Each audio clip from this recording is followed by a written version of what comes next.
جو صورتحال ہے وہ یہ ہے کہ ان 3 الیکشنز کے بعد چوتھا الیکشن یہ ہے جس کے بارے میں یہاں پہ یہ کہہ سکتا ہوں کہ وہ تمام عوامل جو کہ ان پولیٹیکل فورسز کو پہلے روک رہے تھے الیکشنز میں آنے کے لیے اور تحریک انصاف کے لیے رستہ کھلا تھا، وہ عوامل اس وقت کارفرما نہیں تھے. اگر کوئی تحریک انصاف کی مدد کر گیا تھا 2018 میں تو اس بار وہ مدد نظر نہیں آ رہی تھی. تحریک پی ٹی پی بھی تھی تو اس کے نشانے پہ 2013 میں جو لوگ وہ بھی نہیں تھے. لیکن جو سب سے اہم چیز ہے وہ یہ ہے کہ اپنا جنون جو ان کا تھا، جو کہ عمران خان کی ایک آواز کے ساتھ جاگ جاتا تھا، وہ میرے خیال میں ڈائی ڈاؤن ہوا ہے، وہ کسی حد تک کم ہوا ہے. کارکن جو ہے وہ اس کو یہ نظر آ رہا ہے کہ جو مشکلات ہیں وہ تو اس سے جا کے لوگوں کو سمجھانی پڑ رہی ہیں، لیکن فائدے میں کچھ اور بالکل لوگ ہیں صحیح جو سر. کہ اس وقت حکومت کر رہے ہیں. مشکلات، کارکن، فورسز. افتخار فردوس صاحب، سر آپ بھی کیا اس تجزیے سے اتفاق کریں گے جو فیکٹرز جن کو لسٹ کیا محمود جان صاحب نے، کہ آپ بھی ان کو اسی طرح دیکھ رہے ہیں اس سارے الیکشن کو، یا آپ کچھ اس میں مختلف طریقے سے اس کا تجزیہ کریں؟ دیکھیں عارفہ صاحبہ، اس کے 3 پہلو میں سمجھتا ہوں کہ بہت امپورٹنٹ ہیں. ایک پولیٹیکل ہے، دوسرا اسٹیٹسٹیکل ہے، اور تیسرا جو ہے وہ جنرلی ایک سوشل فیکٹر کے بنا پر ہم اس کو دیکھ سکتے ہیں. اسٹیٹسٹیکل فیکٹر جو ہے جس کی طرح محمود جان صاحب نے بھی جو ہے وہ اشارہ جو ہے وہ دیا ہے، اگر آپ جو ہے خیبر پختونخوا کا ووٹ بینک الیکشن کمیشن کے جینڈر اور ایج بریکٹ میں جب دیکھتے ہیں تو پاکستان کے اندر تقریباً 63% جو ہے آپ کا ووٹ بینک وہ 18 سے 32 سال کے درمیان میں نظر آتا ہے، اور خیبر پختونخوا میں اس ایج بریکٹ کی تعداد سب سے زیادہ ہے. اب جب آپ نیریٹو کی بات کرتے ہیں in terms of social and economic factors کے مہنگائی ہے، تو چاہیے یہ تھا کہ وہ فیکٹر جو تحریک انصاف جو ایک یوتھ کا پرسپیکٹو لے کے جو ہے وہ سامنے آئی، اور ہم نے 2013 اور 18 میں ایسے ووٹرز جو ہے وہ دیکھیں جو پہلی بار جو ہے وہ ووٹ کرنے کے لیے جا رہے تھے. اگر آپ جنرل ٹرینڈ دیکھیں جو اب تک ای سی پی نے ڈیٹا جو ہے وہ ریلیز کیا ہے، تو تقریباً وہ 40% سے نیچے مارک جو ہے وہ آ رہا ہے کہ جس کے تحت جو ہے ووٹنگ جو ہے وہ ہوئی ہے. اس کا مطلب یہ ہے کہ تحریک انصاف کا جو جوش اور ولولہ جو تھا، اور جو ان کا مین کنٹریبیوٹنگ فیکٹر جو یوتھ کا تھا، وہ اس ٹائم پر ووٹ دینے کے لیے جو ہے وہ باہر نہیں آیا. اور وہ طبقہ افتخار صاحب معاف کریے گا آپ کی بات یہاں کاٹ رہی ہوں، تو آپ یہ کہہ رہے ہیں کہ جو ینگ ووٹر تھا جس نے تحریک انصاف کے لیے پچھلے الیکشن میں ووٹ کیا، وہ اس دفعہ نہیں نکلا ہے؟ موبلائزیشن کی جو ہے وہ پرابلم تھی، اور جب تحریک انصاف خود اپنی بھی جو الیکشن کیمپین کا حصہ جو ہے وہ بنا رہی تھی، اور وہ سارے یعنی جو ان کا الیکشن کا ایک پورا پیکج تھا کہ کس طرح اس کو آگے پروسیڈ جو ہے وہ کیا جائے گا، اس میں بھی یہی بیسک فیکٹر تھا کہ تحریک انصاف اپنے ووٹ کو جو ہے وہ موبلائز کرنے میں جو ہے ان کو پرابلم آ رہی تھی. اس کا ریزن کیا ہے عارفہ، وہ میں آپ کو جو ہے بتاتا چلوں. اس میں سمجھتا ہوں کہ ایک major contributing sir very quickly, جو تحریک انصاف کا جو نچلا لیول ہے تحصیل اور نیبرہڈ کاؤنسل کا، اس پر انہوں نے پارٹی ٹکٹس الاٹ نہیں کیے کیونکہ پارٹی آلریڈی جو ہے وہ بڑھ چکی تھی. تو اس لیے انہوں نے انڈیپینڈنٹ کیمپینز پر جو ہے وہ کاؤنٹ کیا ہے کہ وہ انڈیپینڈنٹلی آگے جائیں گے، اور جب جیت جائیں گے تو پھر وہ تحریک انصاف کا حصہ جو ہے وہ بن جائیں گے. جے یو آئی نے اسی کو کیپٹلائز کرتے ہوئے یہ کیا کہ انہوں نے ان کو کہا کہ آپ ہمارے لیے جو ہے وہ لارجر ووٹ کا کیمپین کریں، بلکہ ہم آپ کے یہاں پر کچھ ایسے انسٹنس سامنے آئے ہیں ویئر دے ہیو ایکچولی لابیڈ کہ آپ ہمارا چھوٹا ووٹ اپنے لیے انڈیپینڈنٹ کے طور پر لیں لیکن بڑا ووٹ میئر کے لیے ہمارے لیے لیں. دیٹ از وائی ہم دیکھنے میں آ رہے ہیں کہ یہ اسٹریٹجی جو ہے وہ کامیاب ہو رہی ہے. تو افتخار صاحب اب یہ کہہ رہے ہیں کہ ان اے وے ان آفیشیل سیٹ ایڈجسٹمنٹ یا ووٹ ایڈجسٹمنٹ ہوئی ہے جے یو آئی ایف اے میں اور پی ٹی آئی کے میں؟ So there is a lot of contributing factors. اگر آپ اس کو اس کا نام دینا چاہتی ہیں کہ سیٹ ایڈجسٹمنٹ پہ ہوئی ہے تو اس کی واضح پروف ہیں. ووٹ ایڈجسٹمنٹ، سیٹ ایڈجسٹمنٹ، ہاں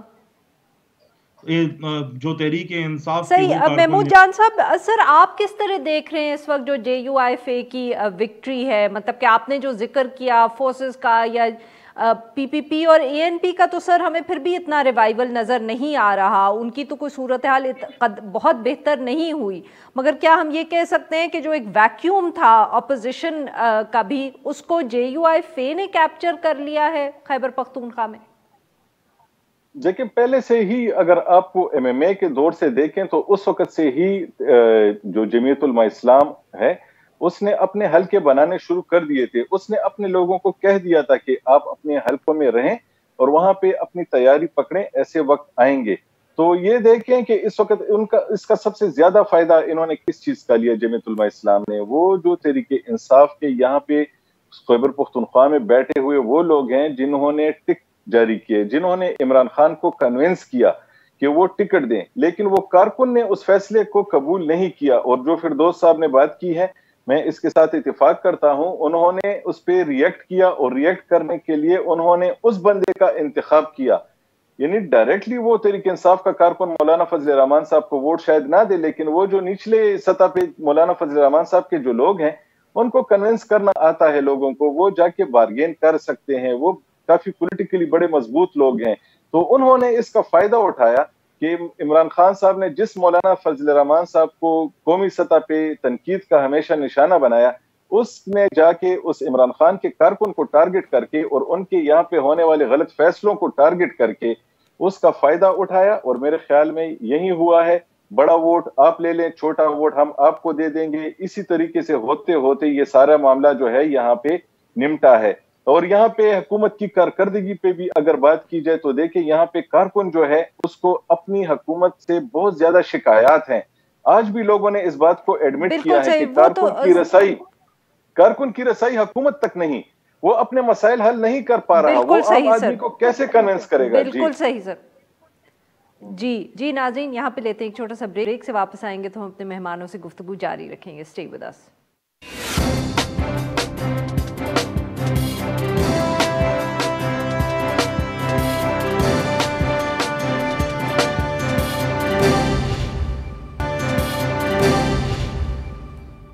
ویلکم بیک ناظرین, ہم گفتگو کریں افتخار فردوس صاحب سے اور محمود جان بابر صاحب سے, اور ہم بات کرتے رہے ہیں جو خیبر پختونخوا میں بلدیاتی الیکشنز ہوئے ہیں. جی افتخار صاحب, جیسے آپ نے ذکر کیا کہ کہیں نہ کہیں جو نچلا ووٹ ہے وہ جے یو آئی ایف اے نے نیگوسیٹ کیا ہے کینڈیڈیٹس کے ساتھ کہ آپ بڑا ووٹ یعنی کہ میئر کا ووٹ ہمیں دے دیں, نچلا ووٹ آپ رکھ لیں. تو سر اس کا پاکستان تحریک انصاف کو کوئی فائدہ ہوگا, یا یہ انڈیپینڈنٹ کینڈیڈیٹس جو کنٹیسٹ جنہوں نے کیا ہے, جن کا شاید تعلق پی ٹی آئی سے ہو مگر وہ انڈیپینڈنٹلی کھڑے ہوئے ہیں, انہوں نے جے یو آئی ایف اے کے ساتھ اگر اس طرح کا کوئی ایک ان ریٹن معاہدہ کیا ہے تو کیا وہ انڈیپینڈنٹلی ہی کام کریں گے آفٹر وننگ, یا یہ ایونچولی آپ پی ٹی آئی کو جوائن کر لیں گے؟ یہ ڈیپینڈ کرتا ہے کہ لوکل رائیولریز کو اب سیٹل جو ہے وہ کیسے کیا جاتا ہے. لیکن جنرلی اگر آپ تحریک انصاف کے, اور یہ ہم اس کا پولیٹیکل فیکٹر جو میں نے آپ کو 3 فیکٹرز بولیں گے, اس کا پولیٹیکل فیکٹر جو ہے وہ ڈسکس کر رہے ہیں عارفہ. تو جو پولیٹیکنگ کا ایک اپنا معیار ہوگا, جب تحصیل کاؤنسلز بنیں گی اور اس کے اندر لوگ جو ہے وہ آئیں گے, وہ یہ بات اس وقت میں دیکھی جائے گی کہ کون کس کو جو ہے کس ٹائپ پر جو ہے وہ کنوکشن جو ہے وہ دیتا ہے. لیکن میں یہاں پر جو محمود جان صاحب بات جو ہے وہ کر رہے تھے وہ بریک سے پہلے, سوشولوجیکل فیکٹر کی جو ہے وہ میں بات وہ کرنا چاہتا ہوں کہ ڈیفینیٹلی عوام کے اندر جو ہے وہ غصہ تھا, اور یہ بات تو تحریک انصاف کے اپنے ایم این ایز اور ایم پی ایز اور جتنے بھی پارٹی کارکن ہیں ان کو اس بات کا اندازہ تھا کہ جو پرائس ہائیک ہے اور جو ڈی ویلیویشن آف روپی ہے, جو پاور کے ووز ہیں, جو گیس کی شیڈنگ ہے, الیکٹریسٹی کی پرائز اور روڈ شیڈنگ ہے, ڈیفینیٹلی میرے اس کا بھی بہت اثر پڑا ہے مہنگائی کا اور اکنامک سچویشن کا. اور میں تو اس درجے تک جو ہے وہ کہوں گا کہ یہ ووٹ بہت سارے لوگوں نے غصے میں جو ہے وہ دیا ہے تاکہ موجودہ حکمران جماعت کو it's definitely a wake up call. بالکل صحیح. محمود صاحب, یہ جو اس طرح کی اطلاعات آ رہی تھی کہ پاکستان تحریک انصاف کے جو ممبرز ہیں جیسے کہ نور عالم صاحب, وہ خود اپنی پارٹی کے خلاف دوسرے کینڈیڈیٹس کے لیے کیمپیننگ کرتے رہے ہیں, کیا یہ بھی غصہ تھا, یا جیسے آپ دونوں فرما رہے تھے کہ جو انسپوکن انڈرسٹینڈنگ تھی لوکل لیول پہ, اس کی وجہ سے اس طرح ہوا ہے؟ دیکھیں ایک بات آپ یاد رکھیں کہ الیکشن جیتا تھا جس طرح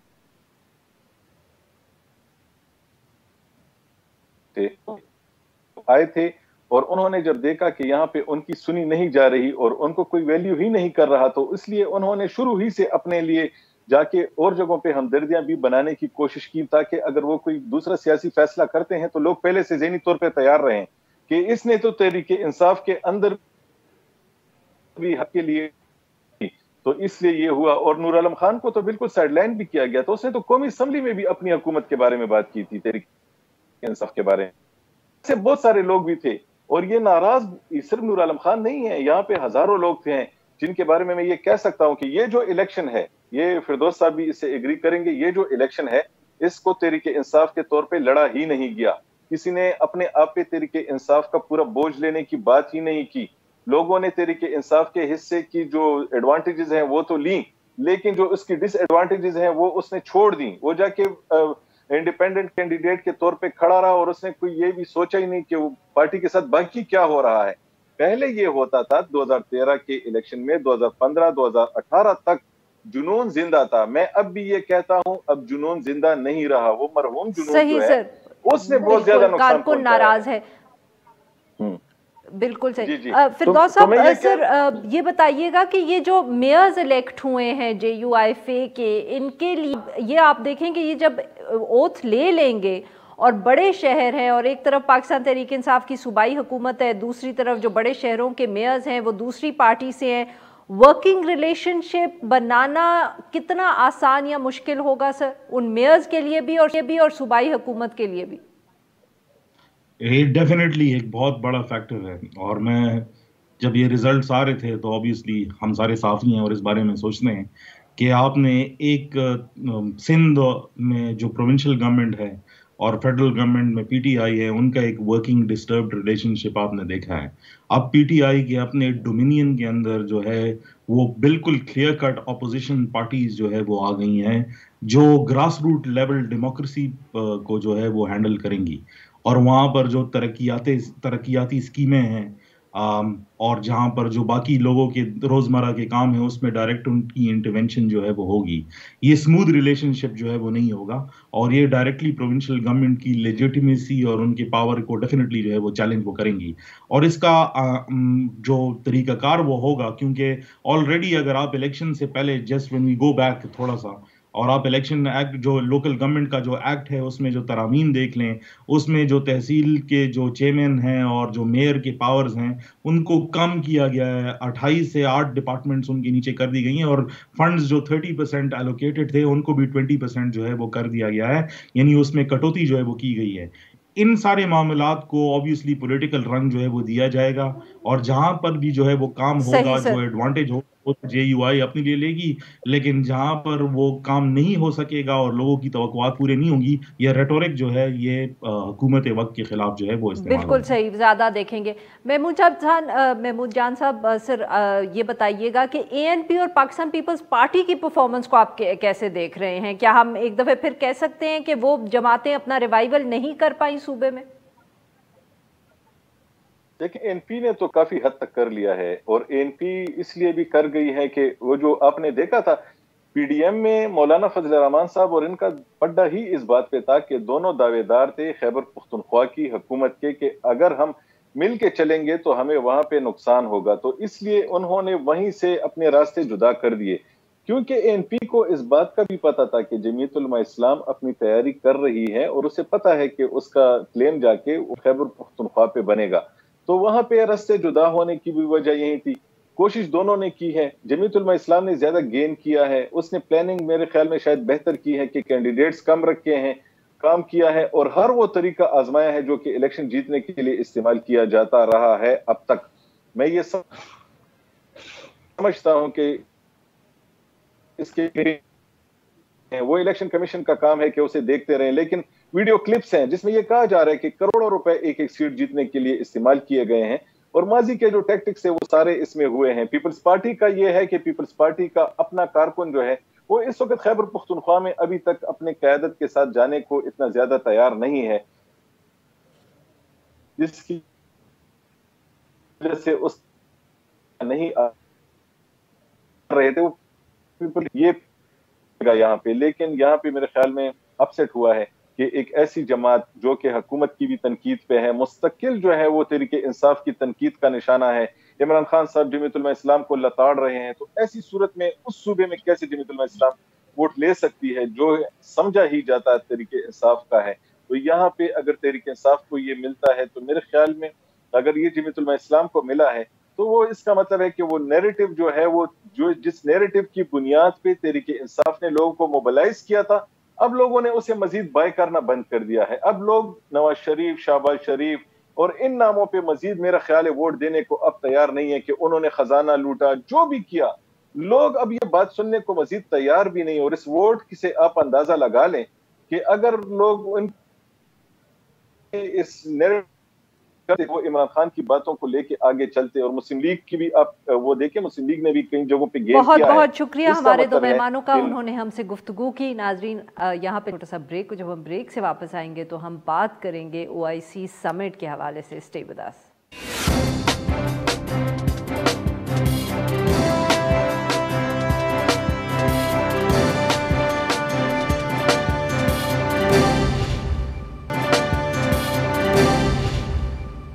ویلکم بیک. پروگرام کے اس حصے میں ہم ذکر کریں گے جو OIC کے وزرائے خارجہ کاؤنسل کا افغانستان کے حوالے سے ایک خصوصی اور ہنگامی اجلاس ہوا.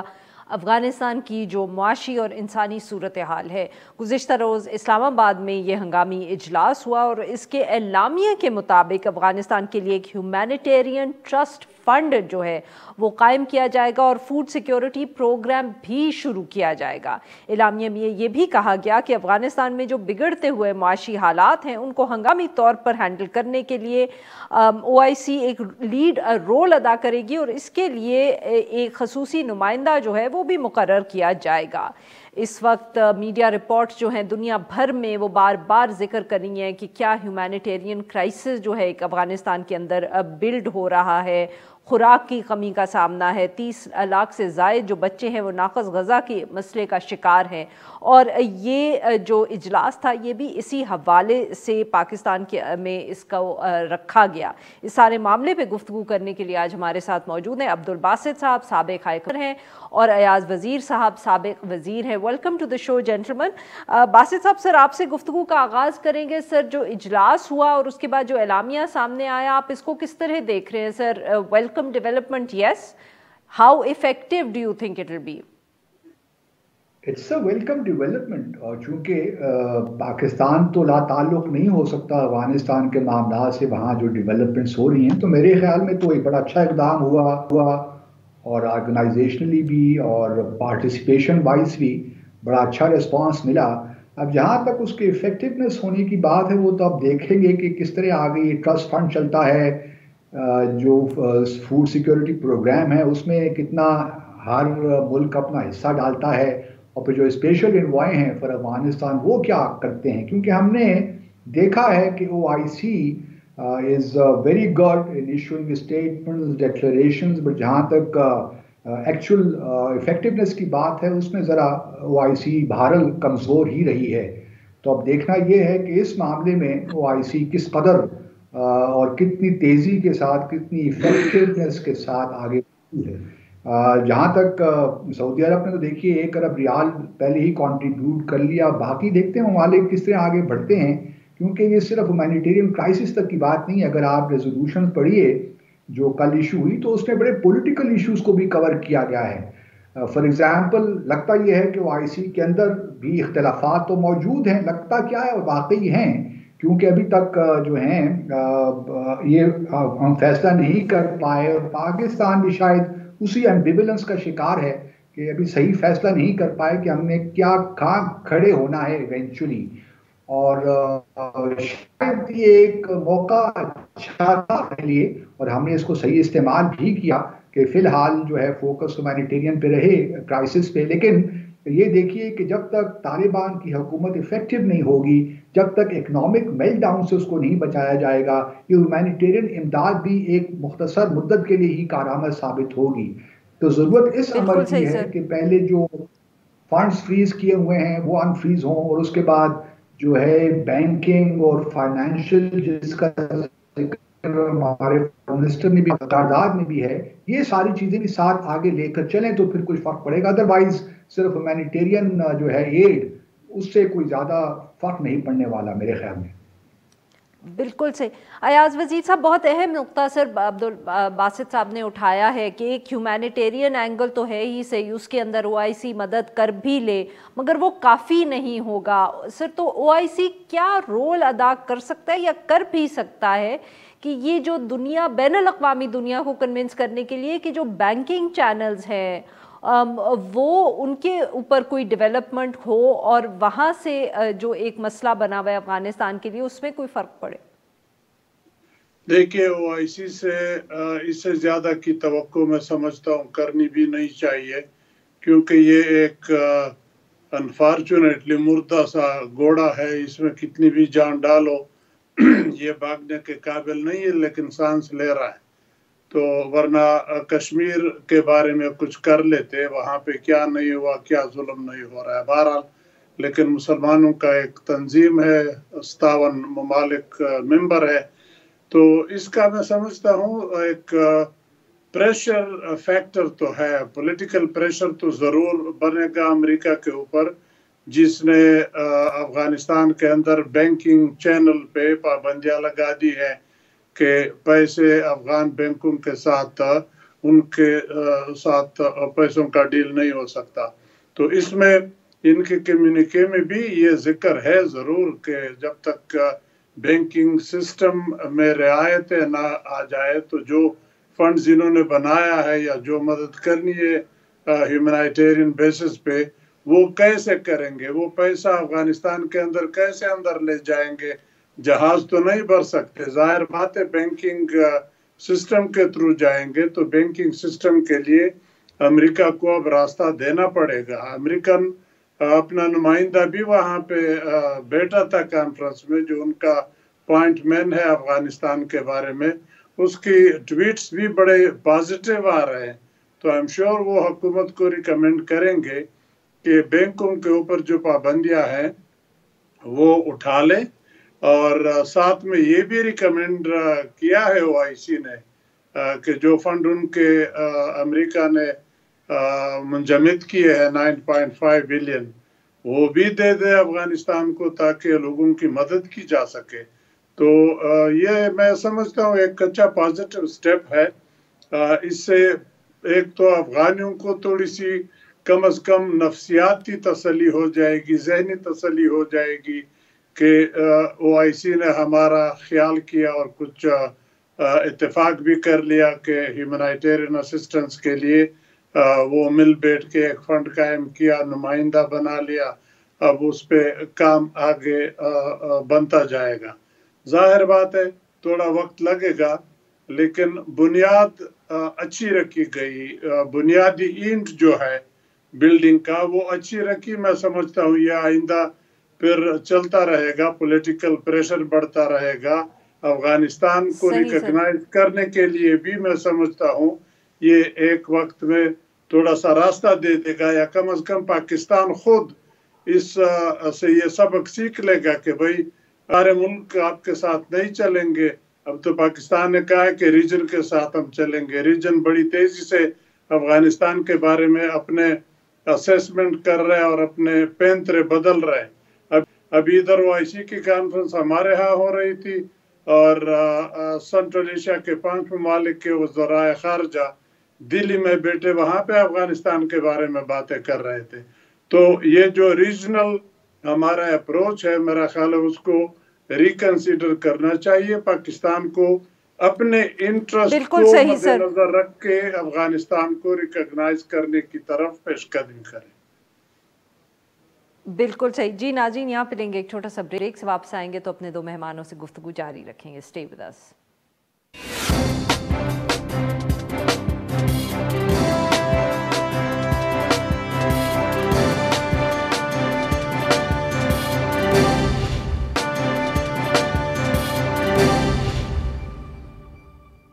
ویلکم بیک ناظرین. ہم گفتگو کر رہے ہیں ایاز وزیر صاحب سے, عبدل باسط صاحب سے, اور ہم بات کریں جو او آئی سی کا ہنگامی اجلاس گزشتہ روز اسلام آباد میں ہوا. باسط صاحب, سر آبویسلی او آئی سی کتنا کر سکتی ہے, کیا کر سکتی ہے, بین الاقوامی دنیا سے کیا ریاکشن آئے گا, کتنی جلدی آئے گا, ان کے پاس بھی کیا آپشنز ہیں. بٹ سر یہاں بہت اہم ایشو یہ بھی ہے کہ افغان طالبان کیا کرنے کو تیار ہیں بین الاقوامی دنیا کو انگیج کرنے کے لیے. کیا یہ بھی ایک فیکٹر ہے جو OIC کا اجلاس ہو یا آنے والے دنوں میں جو تبدیلیاں ہوں اس پہ بہت اثر انداز ہو سکتا ہے؟ نہیں بالکل، اگر آپ ریزولوشن پڑھیں تو اس میں طالبان سے بھی وہی باتیں کی گئی ہیں کہ آپ انکلوسیو گورنمنٹ بنائیے جو ریپرزینٹیو گورنمنٹ ہو. دیکھیے طالبان پہ بھی پریشر بلڈ کرنا بہت ضروری ہے، کیونکہ ہم نہیں دیکھ رہے کہ افغانستان میں اگلے کوئی 3-4 سال میں کوئی الیکشنز والی فضا بن رہی ہے. ابھی تو آئین کا معاملہ بھی ہے، 1964 کے آئین میں کیا تبدیلیاں لاتے ہیں وہ ایک بڑا اہم ہے. پھر لویا جرگا نظر نہیں آ رہا کہ اگلے سال کوئی ہونے جا رہا ہے. تو میرے خیال میں ایک لحاظ سے OIC کی جو ریزولوشن ہے اس میں جو ڈیمانڈز کی گئی ہیں، اور ایک بڑی انٹرسٹنگ بات یہ ہے کہ پوری ریزولوشن اگر آپ دیکھیے تو اس پہ صرف افغانستان مینشن کیا گیا ہے. اس میں اسلامک ایمریٹ آف افغانستان بھی نہیں کہا گیا اور اسلامک ریپبلک آف افغانستان بھی نہیں کہا گیا. تو طالبان کے اوپر بھی پریشر مینٹین رکھنا بہت ضروری ہے، تاکہ اگر وہ لیٹ سے کم از کم ایتھنیکلی تو اپنی گورنمنٹ کو ریپرزینٹیو بنائیں. یہ بات بالکل ایک لحاظ سے درست ہے کہ دیکھیے تقریباً 20 سال سے طالبان ایک ریزسٹنس فورس کے طور پہ کام کرتی رہی ہے. اب ان کو ایک پولیٹیکل پارٹی میں ٹرانسفارم ہونے میں that can not be done overnight, اس میں تھوڑا بہت ٹائم لگتا ہے.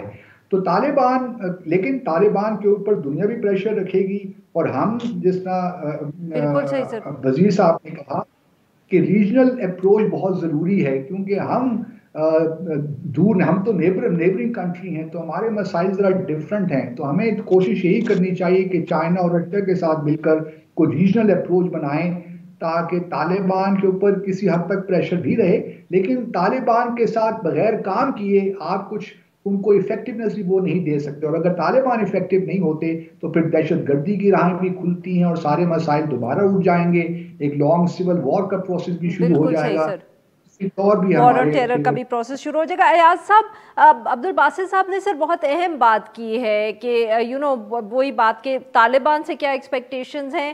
اب انکلوسیو گورنمنٹ کا ذکر کیا عبدالباسط صاحب نے، بٹ سر کیا انکلوسیو گورنمنٹ افغان طالبان کے لیے اس وقت اس کے اوپر پیش قدمی کرنا آسان ہوگا، یا جیسے ویمن رائٹس پر زیادہ آسان ہوگا، اور وہاں کیوں نہیں ہمیں زیادہ تیزی سے کوئی ایک امپروومنٹ نظر آتی جو بین الاقوامی دنیا کو ذرا زیادہ تسلی دے سکے؟ دیکھیے دنیا کے کنسرن بھی یہی 3 چیزوں کے بارے میں ہے، ہیومن رائٹ، ویمن رائٹ اور آل انکلوسیو گورنمنٹ. تو ہیومن رائٹ اور ویمن رائٹ یہ تو مشکل کام نہیں ہے، میرا خیال ہے یہ طالبان جلد ہی اس طرف کچھ قدم اٹھانے والے ہیں، میرا اندازہ ہے. لیکن آل انکلوسیو جو ہے سر اندازہ ہے یا امید ہے آپ کی؟ نا امید بھی ہے، اندازہ بھی ہے اور کچھ سنا بھی ہے. بہرحال جب تک ہو نہ جائے تو پھر تو اسی طرح کہنا پڑتا ہے. تو بہرحال آل انکلوسیو کے لیے بھی وہ سیریسلی سوچ رہے ہیں، لیکن اس میں اگر کوئی یہ کہے کہ آل انکلوسیو سے مراد جو پچھلے وار لارڈ تھے یا پچھلے جو لیڈران تھے اس پچھلی حکومت کے، اس کو شامل کر لے، وہ میرا خیال ذرا مشکل ہوگا. لیکن ایک بات ضرور ہے کہ یہ 40 سال میں پہلی مرتبہ پورے افغانستان کے اوپر طالبان کی حکومت قائم ہوئی ہے. اس سے پہلے جتنی بھی حکومتیں آئی ہے سوویت یونین کے آنے کے بعد، وہ پورے افغانستان پہ کبھی بھی کنٹرول ان کا نہیں رہا. تو یہ ایک بہت ہی زبردست موقع ہے کہ طالبان اس سے فائدہ اٹھا لے اور افغانستان میں مستقل امن لائے.